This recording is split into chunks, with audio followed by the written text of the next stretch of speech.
to be put in hand, when there was a change of government and Lord Palmerston became Prime Minister. Lord Palmerston at once sent for Mr. Scott. "Well, Mr. Scott," he said in his jaunty way, "I can't have anything to do with this Gothic style. I must insist on your making a design in the Italian manner, which I am sure you can do very cleverly." Mr. Scott was appalled. The style of the Italian Renaissance was not only unsightly, it was positively immoral, and he sternly refused to have anything to do with it. Thereupon Lord Palmerston assumed a fatherly tone. "Quite true. A Gothic architect can't be expected to put up a classical building. I must find someone else." This was intolerable, and Mr. Scott, on his return home, addressed to the Prime Minister a strongly worded letter, in which he dwelt upon his position as an architect, upon his having won 2 European competitions, his being an A.R.A., a gold medallist of the Institute, and a lecturer on architecture at the Royal Academy. But it was useless. Lord Palmerston did not even reply.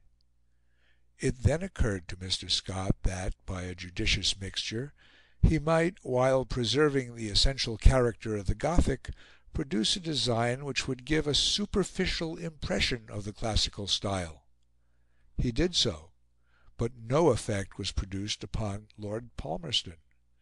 The new design, he said, was neither one thing nor t'other, a regular mongrel affair, and he would have nothing to do with it either. After that, Mr. Scott found it necessary to recruit for 2 months at Scarborough, with a course of quinine. He recovered his tone at last, but only at the cost of his convictions.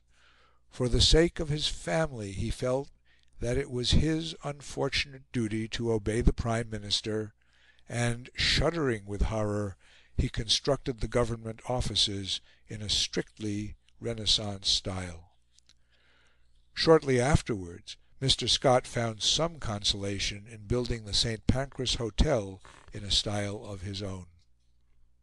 And now another and yet more satisfactory task was his. "My idea in designing the memorial," he wrote, "was to erect a kind of ciborium to protect a statue of the Prince, and its special characteristic was that the ciborium was designed in some degree on the principles of the ancient shrines.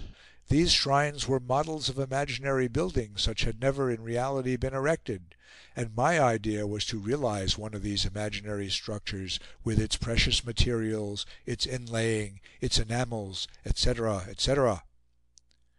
His idea was particularly appropriate, since it chanced that a similar conception, though in the reverse order of magnitude, had occurred to the Prince himself, who had designed and executed several silver cruet stands upon the same model.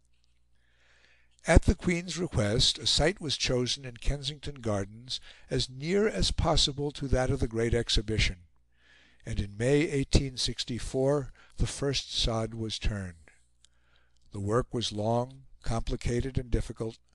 A great number of workmen were employed, besides several subsidiary sculptors and metal workers under Mr. Scott's direction, while at every stage sketches and models were submitted to Her Majesty, who criticised all the details with minute care and constantly suggested improvements.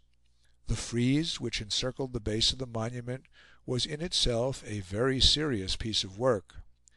"This," said Mr. Scott, "taken as a whole, is perhaps one of the most laborious works of sculpture ever undertaken, consisting as it does of a continuous range of figure sculpture of the most elaborate description, in the highest alto relievo of life size, of more than 200 feet in length, containing about 170 figures, and executed in the hardest marble which could be procured."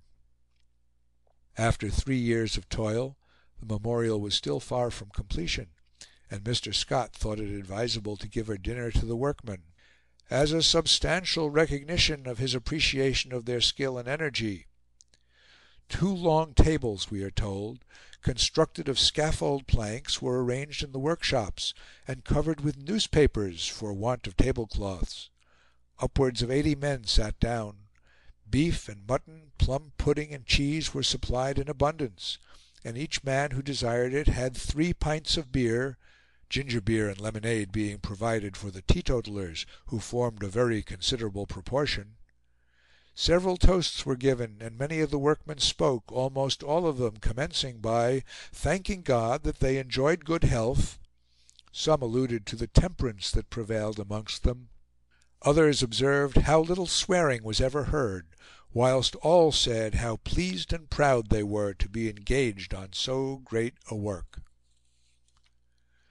Gradually the edifice approached completion.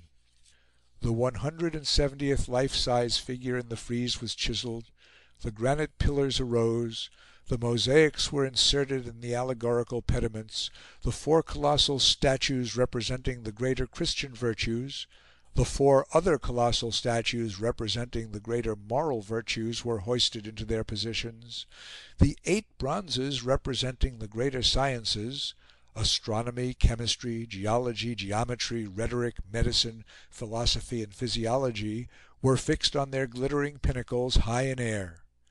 The statue of Physiology was particularly admired.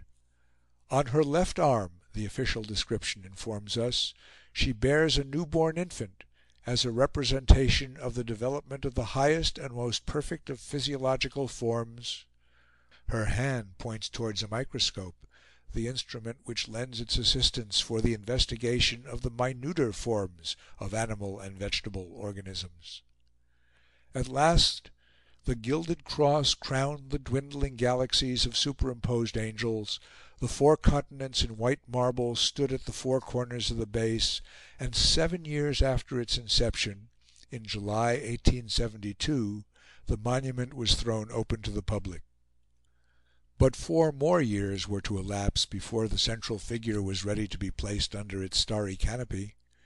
It was designed by Mr. Foley, though in one particular the sculptor's freedom was restricted by Mr. Scott. "I have chosen the sitting posture," Mr. Scott said, "as best conveying the idea of dignity befitting a royal personage." Mr. Foley ably carried out the conception of his principal. "In the attitude and expression," he said, "the aim has been, with the individuality of portraiture, to embody rank, character, and enlightenment, and to convey a sense of that responsive intelligence indicating an active rather than a passive interest in those pursuits of civilization illustrated in the surrounding figures, groups, and relievos, to identify the figure with one of the most memorable undertakings of the public life of the Prince, the International Exhibition of 1851, a catalogue of the works collected in that first gathering of the industry of all nations, is placed in the right hand." The statue was of bronze gilt and weighed nearly 10 tons. It was rightly supposed that the simple word Albert, cast on the base, would be a sufficient means of identification. End of Chapter 7, Part 2.